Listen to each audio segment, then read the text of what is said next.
Warning, the video you're about to see may contain some content that could hurt your feelings. If you can't handle that, click away now. Above average IQ may be required to fully understand that this video should not be taken serious.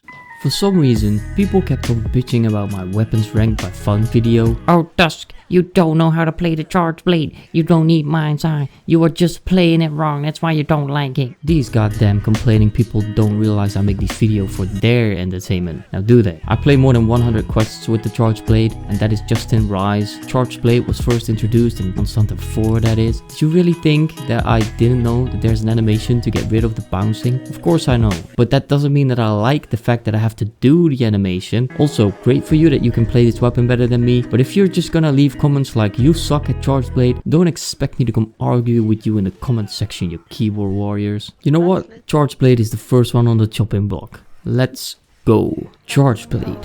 The weapon that requires the most skill. The weapon that is the hardest to master. The weapon where half the people playing it are brain dead because they just spam the super amped elemental discharge all day. Charge and discharge.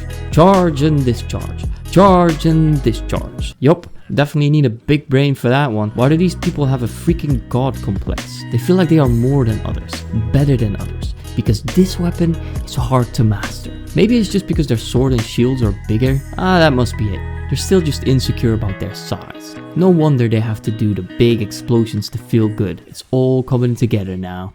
Which leads me right into the next weapon. The Gunlance. I don't know who designed this weapon, but he could definitely not make up his mind. This weapon is what my lance would look like if it malfunctions. I mean, the range is quite limited, even on the long shelling gun lances. I mean, Nerf guns have more distance than these gun lances. Did I say gun lances? More like shotgun lances, right? But it's also not quite a lance. At least some designs surely aren't. Have you seen some of these slapsticks? I mean, some of them are thicker than a fully blown up Tetranodon. I can't really call that a lance. It looks like you're poking a monster with an airplane. But of course, it feels like this weapon has an identity crisis because nowadays they're just flying around. Is it truly an airplane now? Oh, it's not? Well, then what is it? Because this weapon doesn't make sense whatsoever. Talking about chunky weapons, I think the Greatsword players live in a fantasy. I mean, how does one even wield a Greatsword? This weapon looks like it was designed to be used by the Hulk or something. I bet some guy who thought that he was really smart made this weapon. He used his amazing math skills to design this thing. Bigger size equals bigger damage equals dead monster. 200 IQ for sure. For real though, you're not gonna tell me that this weapon was designed to be used by a hunter that is the same size as the weapon itself? If this weapon had a realistic weight to it, hunters would need to hit the gym just to lift it from the ground. The longsword. Everybody knows what's coming with this one. Weeb.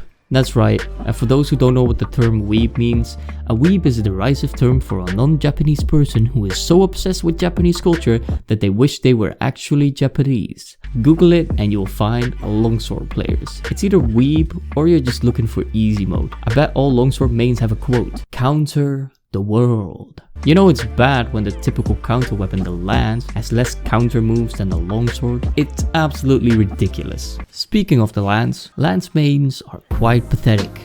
Really, I mean it. Just hiding behind a shield, poking the monster from a distance. That's a little sad, isn't it? Although I do kind of feel bad, since at least all the other weapons got some interesting moves, while the lance didn't. Well, maybe they shouldn't have picked lance in the first place. I mean, how is a weapon that has poke, poke, poke as main combo interesting?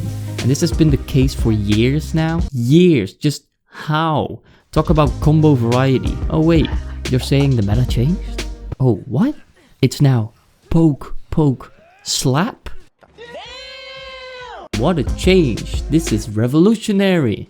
Dual blades also has a little weep factor to it, just not as much. I bet all gambling guys like this one, because this one is the spin to win, or spin to lose if you get wrecked. Dual blades dodge all over the place faster than a young pup with ADHD. These Naruto knockoffs still don't realize holding your weapon behind your back doesn't make you run faster, you dumb fucks. No really, I tested it. It's not faster at all. They are lazy, as the wipeout counter is way too easy. Also, can somebody explain to me how exactly the jump move works, as it just looks like you get launched out of nowhere. Hunting horn. Do you play in a band or in a hunting party? Yes. These guys don't want to do anything except get praised for being a horror main, even if they suck. You don't believe me? Watch my anti-meta video and you'll see. You don't even need to do anything at all. Did we do it? They all liked me? Really?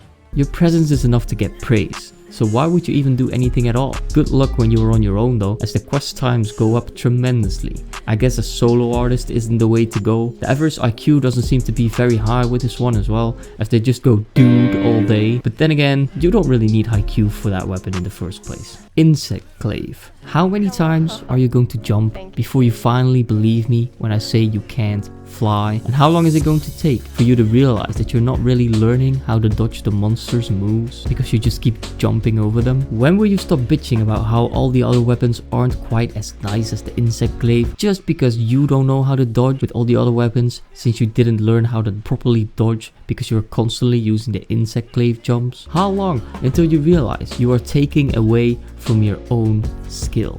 Never? Okay. The hammer. Nice counter, hammer. Oh wait, you can't properly use it without interrupting your charge? Oh. Well, whatever. Nice dodge, hammer. Oh wait, you can't dodge without losing your charge? Still? After how many years? Well, at least you have some nice KO damage. Oh wait, stickies are more effective. Oh. Well, nice hammer, I guess. I mean, since you're a blunt weapon, at least your sharpness doesn't matter as much, right? Oh, wait, never mind. Is there anything you're good at all? No? Oh, okay, well, see you later, KO King. KO wannabe King. Switch axe. People that play switch axe can't make up their mind. Do you want an axe or a sword? And their answer is yes. I bet all switch axe mains are from Texas, as they like to rodeo everything they see and stick their weapon right in it and then explode. Hold on. Am I allowed to make these kind of jokes? I don't even know. They should change the name on that wirebug move to Bust a Discharge. For some reason, switch axe mains are obsessed with their weapon, even though there are more weapons that explode. It's either you love this thing or you never play it at all. Sword and shield players, they just want versatility, right? Or they just play too many fighting games. Why do you even have the shield if you never even use it as a shield? You could have had a sword and club and nobody would miss the blocking aspect, as it doesn't work very well at all. Also, before, people would play this weapon to be able to use items with their weapons drawn. Nowadays it feels like it's rather pointless, especially since quick sheet became a thing. So what exactly are you good at? Nothing. Oh, you just stuck to the beginner weapon and you are too dumb to realize you can switch weapons? Ah, okay, I get it now. Bow, aka easy mode. Stack as much stamina and damage as possible. Initiate spamming protocol and stop when the monster is dead. These wannabe Legolas people actually got some Legolas-like moves this time around. Too bad they don't use them, as this weapon is more repetitive than a checkers pattern on a chessboard. Talk about boring. I almost hate how effective this weapon is simply because it's too easy. Dealing this much damage should take more skill. All the bow mains out here thinking they're good at the game, meanwhile they're just noobs. Light bowgun. If you don't want to play the game, but still kinda want to play the game, that's when you pick this weapon. Do we need to learn monster patterns? No. Do we need to practice to get good? No. Do we need to learn all our moves? No. What do we need? Ammo. Lots of ammo. And Zenny. Ammo ain't cheap. Still, this weapon feels more lazy than the bow, because at least that one requires some stamina management. If you play this weapon, I bet your favorite Pokemon was Snorlax, and the last time you touched grass was never. Heavy bowgun. Basically the light bowgun with a counter. This is for the people who want to go boom boom instead of pew pew. Such high IQ, right? Hopefully y'all could handle a joke. If not, do me a favor, please. Get out of here. Please don't take this serious and just play whatever you enjoy. With that said, I hope you've enjoyed. Like, subscribe, and hit the bell, otherwise it's pointless. Bye bye.